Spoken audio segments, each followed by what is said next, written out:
요한복음에 7가지 표적이 있다 그랬죠? 7가지 표적 한번 이렇게 생각을 더듬어서 한번 해보도록 하겠습니다. 제일 처음에 요한복음에 나오는 표적이 뭐죠?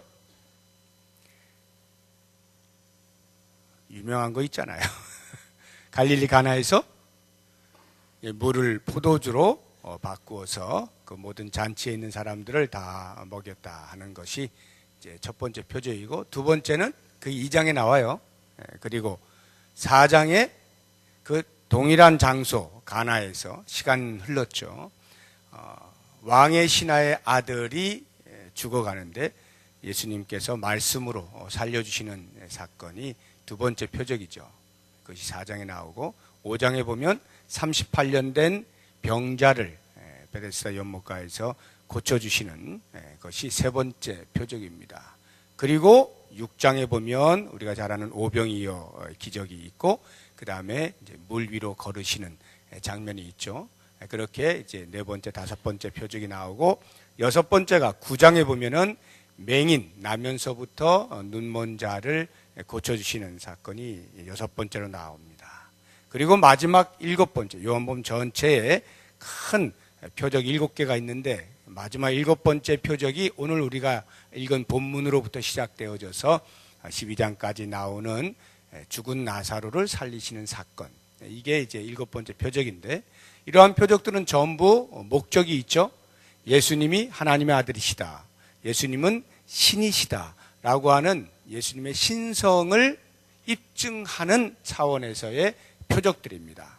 그렇다고 볼 때 오늘부터 우리가 보게 되어질 죽은 나사로를 살리시는 사건이야말로 예수님의 하나님의 아들 되심에 대한 신성을 입증하는 최고의 표적이라 할 수가 있겠습니다. 왜냐하면 죽은 자가 살아나는 사건은 유례가 없었던 일이기 때문에 그것을 통해서 예수님은 하나님의 아들이시다라고 하는 것을 가장 선명하게 입증을 하게 되는 것입니다. 자, 오늘 이제 그 본문의 내용 가운데에 나타나고 있는 배경들을 잠시 보면, 베다니라고 하는 예루살렘에서 동편으로 약 한 1km 정도 떨어진 곳에, 베다니라고 하는 동네에 예수님이 사랑하시는 3남매가 살고 있죠.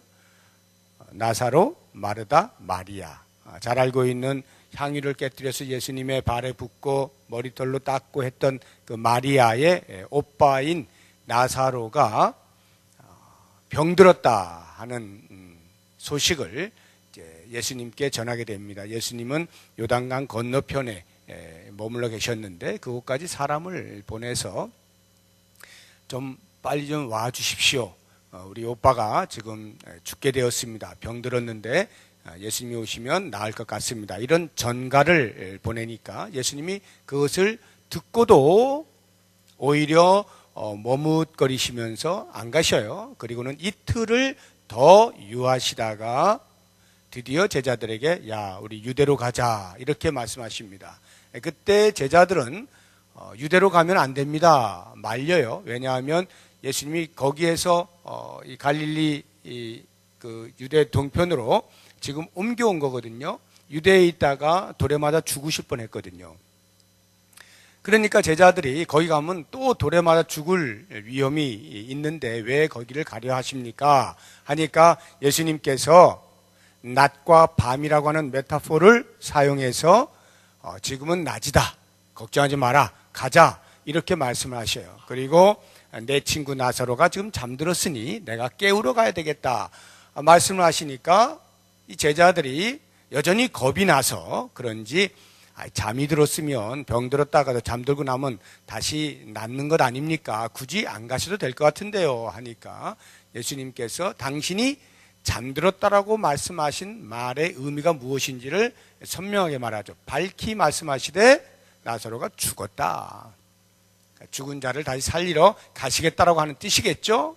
그러면서 이것이 너희를 위한 것이기 때문에 내가 참으로 기뻐한다. 내가 지금 이틀을 지난 후에, 그러니까 그 전에 나사로가 살아있을 때 내가 거기 있지 아니한 것이 참으로 기쁘다. 나사로가 죽은 것이 기쁘다, 이런 말이 되기도 하고, 그것으로 인하여서 있게 되어질 영광을 너희들이 보게 될 것이니 내가 기쁘다, 이런 말이겠죠. 이렇게 하면서 다시 한번 가자고 촉구하니까 제자들 가운데 디두모라 하는 도마 한 사람이 우리가 주와 함께 죽으러 가자, 이렇게 의협심을 발휘하는 것으로 오늘 본문의 말씀이 끝이 납니다. 자, 여기까지가 이제 나사로가 죽었다가 다시 살아나게 되어지는 어떤 그 클라이막스의 이제 서론으로 주어지고 있는 것인데, 오늘 말씀의 제목이 예수님의 이상한 행보, 이렇게 제가 정해놨죠. 이상한 행보, 두 가지가 있어요, 오늘 본문에서. 하나는 유대로 가면 죽을 것인데, 돌에 맞아 죽을 것인데 왜 예수님께서 유대로 다시 가시려고 하는가, 굳이 안 가셔도 되는데 라고 하는 것이고, 또 다른 하나는 예수님께서 사랑하시는 나사로가 병들었어요. 그러면 사랑하는 자가 병들었다고 하면 뒤도 보지 아니하고 달려가야죠. 그래서 고쳐주어야 하는데 그러지 않고 이틀을 더 유하신단 말이죠. 우리는 다 알고 있죠, 스토리를. 죽었단 말이에요. 이틀을 더 유함으로 인해서 나사로가 죽었어요. 이상한 행보인 것입니다. 이 두 가지 이상한 행보, 예수님 편에서 볼 때는 전혀 이상한 게 아니죠. 왜냐하면 예수님은 모든 것을 알고 계시니까. 유대로 간다 할지라도 지금 당장 내가 돌에 맞아 죽지 않는다는 것을 예수님은 아셔요. 때가 되어야만 죽죠.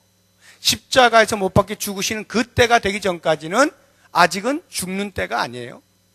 그렇기 때문에 예수님은 다 알고 유대로 가시려고 하는 것이고요. 실제로 십자가에 못 박혀 죽으시는 그 때가 되었을 때는 죽기 위하여 또 가시죠. 예수님 편에서는 목적이 분명하기 때문에 전혀 이상한 행보가 아니라 당신의 목적을 따라서 가시는 거예요. 나사로를 병들었을 때 고치기 위하여 가시지 않은 것도 예수님 편에서는 목적이 분명한 거예요. 죽은 다음에 그를 다시 살리시는 것을 통하여 하나님의 영광을 드러내고 하나님의 아들의 영광, 자신의 영광이 또한 드러날 것을 목적하여서 일부러 이틀 후에 가시는 거예요.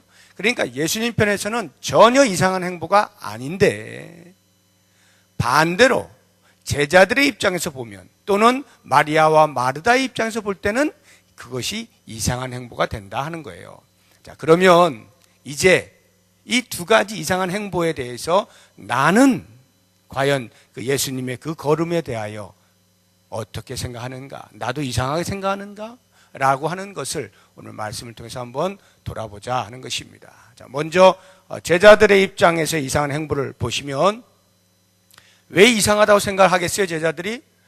예수님, 거기 가면 뻔히 돌 맞아 죽으실 것인데 왜 위험한 곳을 자처해서 가십니까? 라고 하는, 이것이 이상해 보이는 거죠. 실제로 그렇습니다. 이 제자들이 이렇게 게을러 터진 그런 제자들이 아니에요. 나름대로 예수님과 함께 동고동락하면서 갖은 고생을 다해가면서 뭔가 예수님이 나중에 큰 일을 이루실 거야 라고 하는 기대감을 가지고 그 모든 어려운 역경들을 견디면서 예수님과 함께 가고 있는 것입니다. 그런데 그러한 제자들도 돌에 맞아 죽게 되어질 그 자리가 너무도 뻔한 그 상황에서는 발걸음이 쉽게 떨어지지가 않은 거예요. 가면 죽는데, 죽으면 아무것도 아닌데, 이런 생각이 드는 거 아닙니까? 아무리 훌륭한 하나님의 일을 한다 할지라도 죽으면 끝나는 거잖아요. 제자들의 머리에서는 죽어서는 안 되지, 죽지 않고 어떻게 해서든지 하나님의 일을 계속 해나갈 수 있어야 할 텐데 왜 예수님은 자꾸 죽으시려고 하나? 이렇게 끝나면 안 되지, 뭔가 더 큰 일을 이루셔야 되는데 하고는 말리는 거 아니겠어요? 이것이 예수님과 제자들의 보는 눈의 차이예요. 제자들은 뭐 어쩌면 우리들인지도 모르겠어요. 보는 것이 이렇게 단선적이에요. 단선적. 영어로 하면 리니어라래요. 직선적으로밖에 못 봐요.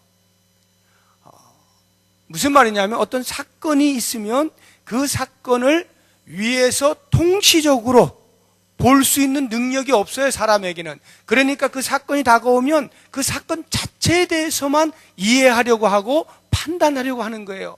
그러니까 좀 유대로 가자라고 말씀하시니까 유대 가면 돌 맞아 죽을 텐데라고 하는 눈앞에 보이는 사건에 대한 해석만 하는 거예요. 그게 다인 거죠. 예수님은 어떻습니까? 이미 돌에 맞아 죽을 뻔 하셨는데 거기서 피난 와서 다시 그리로 가고자 할 때에는 지금 예수님이 가시려고 하는 것은 나사로를 다시 살려서 하나님의 영광을 드러내게 하기 위함이죠. 이런 전체적인 것을 보시고 행하시는 예수님에 비하여 제자들은 당장 눈앞에서 자신들이 해석할 수 있는 그 한계 안에서만 단편적으로, 단면적으로, 단선적으로만 바라보고 있다 이 말이에요. 그러니까 당연히 예수님을 말리게 되는 것이고 자기들이 함께 가는 것에 대하여 주저할 수밖에 없는 것이죠. 저는 이것을 볼 때 우리의 삶에서 도전되어지는 것이 이런 겁니다. 우리가 신앙생활을 열심히 해요. 예수님을 잘 믿어요. 근데 만약에 어떠한 경우에 예수님이 얘들아 너 나와 함께 죽자 라고 만약에 말씀을 하신다라고 할 때 그것에 대해서 내가 알겠습니다, 죽겠습니다, 같이 죽죠 이렇게 할 수 있겠는가? 아니면 이 제자들처럼 죽으면 그것은 끝인데, 죽으면 아무것도 아닌데요 라는 생각이 들지 않겠느냐 이 말이에요. 우리 교회 아주 역사적으로 참 그 신앙의 어떤 모범이 되어지고 큰 자랑이 되어지는 것이 하나 있죠. 우리 지금 1층에도 그 선교라고 이렇게 붙어 있는데 그 캄보디아에 가셨던 오형석 선교사님이 순교하셨잖아요. 순교한다라고 할 때 우리는 한편으로는 굉장히 신앙적인 차원에서 볼 때 어마어마한 사건인 거예요. 순교했다. 야, 우리 교회 순교자가 나왔어. 굉장한 사건입니다. 그런데 한편으로 보면 야, 이건 뭐야? 선교하러 가다가 비행기에서 추락해서 가족이 다 죽었네? 그러면 선교해보지도 못하고 그냥 끝나버렸네? 아무것도 아닌 게 돼버리는 거예요. 뭘 한 거예요? 선교한 게 없어요. 그냥 그렇게 그냥 끝나버린 거예요. 그러니까 단편적으로 보게 되면 이건 아무것도 아닌 거죠. 그냥 우리가 순교라고 불러주는 것이고 그것에 대한 의미는 잘 모르겠는 거예요. 이게 우리가 보는 시각이다 이 말이에요. 그런데 하나님이 보실 때는 어떨까요? 우리는 그냥 거기서 죽었기 때문에 그 이상의 아무런 일도 일어나지 아니한 끝나버린 사건 같지만 하나님께서는 우리로 보게 하시지 않습니까? 깨닫게 하시잖아요. 그렇게 한 가정이 별 의미 없이 그냥 죽은 것 같은데 거기에 또 다른 가정을 도전하셔서 보내심으로 지금 김항철 선교사님 가정을 통해서 캄보디아가 어떤 일들을 하고 있는지 우리가 보고 있지 않습니까? 어마어마한 일들이 일어나고 있잖아요. 그러한 배경을 모르는 사람은 김항철 선교사님 가정이 다 한 것으로 여기겠지만요, 하나님이 보실 때는 그것이 전부 하늘의 미랄이 되어서 땅에 떨어져 썩은 거죠. 그래서 지금 열매를 맺는 거 아닙니까? 합하여서 일이 일어나고 있는 거예요. 죽으면 우리는 끝난다고 생각하는 거죠. 예수님, 우리가 신앙생활은 열심히 하겠지만 죽으라고까지는 하지 마십시오. 이런 생각이 있을 수가 있어요. 그런데 막상 죽고 나면 우리는 모르지만 그 다음 어떤 열매가 맺혀질지에 대하여 우리는 우리 교회에서 이미 역사적으로 보고 있고 또 오늘 말씀을 통하여서도 우리가 충분히 볼 수가 있는 거예요. 그렇기 때문에 과연 예수님이 우리에게 함께 가자라고 할 때에 내가 판단하고 내가 해석해서 이 자리는 갈 자리, 이 자리는 가지 말아야 할 자리 선택해서 갈 것이냐, 아니면 예수님이 가자 하면 거기가 죽는 자리라 할지라도 기꺼이 갈 것이냐, 그 맨 밑에 16절에 보시면 디두모라는 도마가 우리가 주와 함께 죽으러 가자 이렇게 외치지 않습니까? 이 도마는 예수님처럼 그런 어떤 통시적인 시각을 가지고 그 얘기를 한 건 아니에요. 그저 그냥 의협심에, 야, 우리가 어차피 한 인생인데 우리가 스승으로 섬기는 분이 죽으러 가시겠다는데 우리만 살짝 빠지면 되겠느냐? 같이 죽자. 이런 의미로 이야기를 했지만 그 말이 우리에게는 큰 도전이 되는 거예요. 그래야 되는 거죠. 예수님이 같이 가자 하면 그 자리가 설령 우리가 볼 때는 죽음의 자리 할지라도 그래, 주님과 함께 죽으러 가자. 이것이 성도된 우리들의 모습이어야 되겠다. 이상하시네 예수님. 왜 그렇게 가시지? 이러지 말고 예수님이 가시는 곳이면 나도 간다 라고 하는 마음을 갖자라고 하는 것입니다. 두 번째, 나사로가 병들었어요. 근데 왜 바로 가지 아니하시고 이틀 더 유하셔서 나사로가 죽은 다음에 가시는가? 마리아와 마르다의 입장에서 볼 때는 너무나 야속한 거죠. 예수님이 너무나 야속해요. 얼마나 서로 사랑하는 관계였는데 이미 전가를 보냈음에도 불구하고 그것을 들으셨는데도 불구하고 왜 늑장을 부리셔서 죽은 다음에나 오시는 거야. 그러니까 얼마나 섭섭해요. 예수님 살아있을 때 오셨으면 우리 오라버니가 죽지 않았을 텐데, 병든 자를 고치시는 능력의 주님은 알았는데 마리아와 마르다가 죽은 자를 고치시는 것은 한 번도 본 적이 없거든요. 들어본 적도 없거든요. 그러니까 예수님이 설마 죽은 자를 고치실 수 있겠나라는 것은 아예 염두에 두지 않은 거예요. 상상조차 하지 않은 거예요. 그러니까 오직 섭섭한 거죠.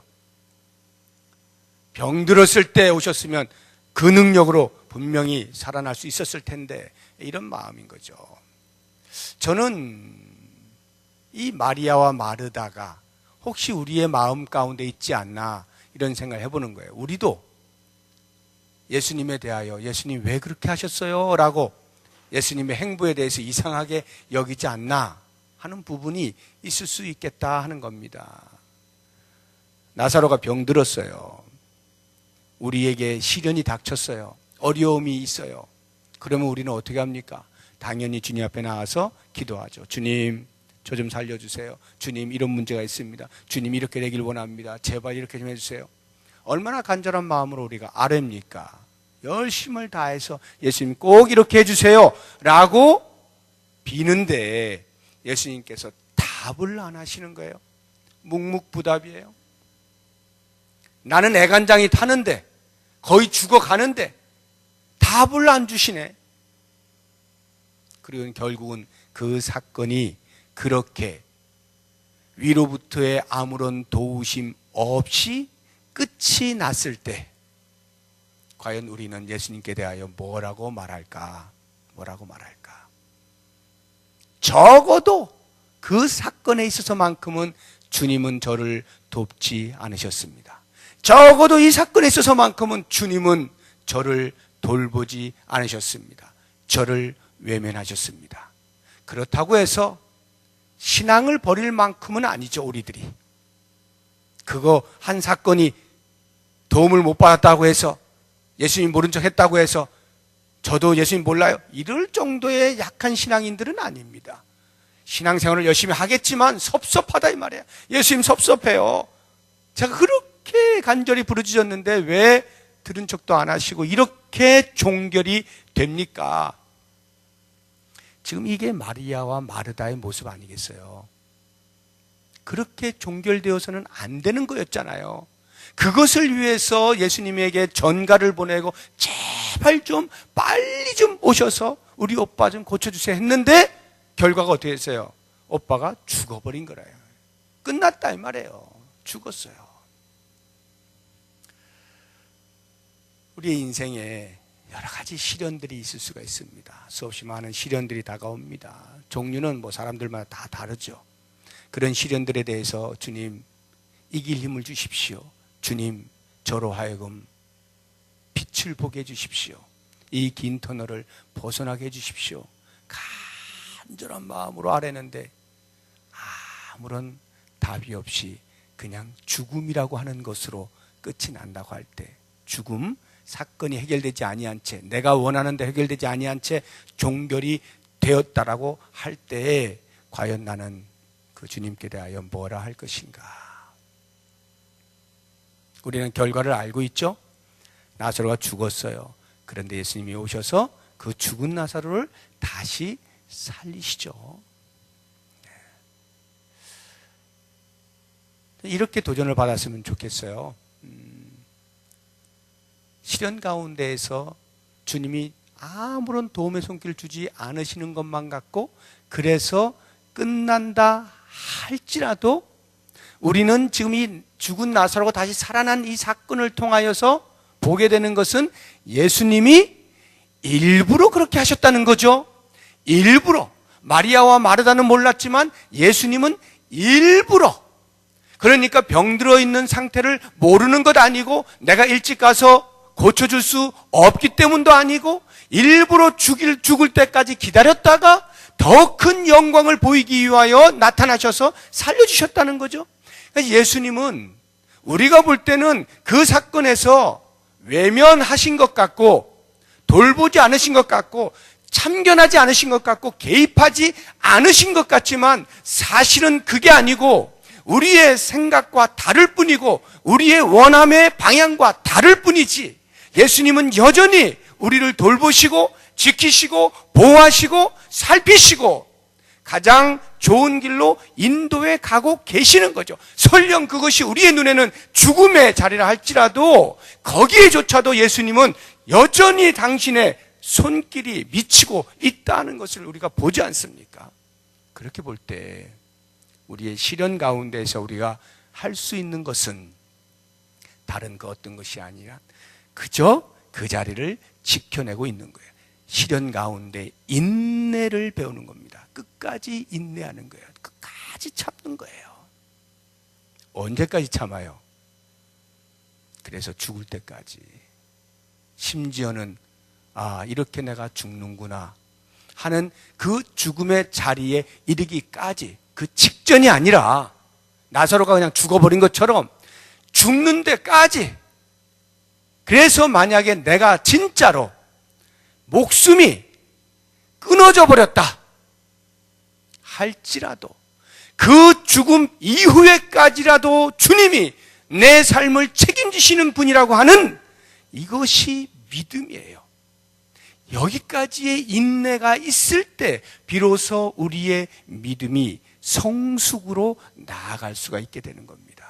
그런데 우리는 열심을 다해 신앙생활을 하면서 계속 주님을 따라가다가 마지막 그 죽음의 그 순간에 돌아서는 거예요. 이거는 아니죠. 이거는 아니죠.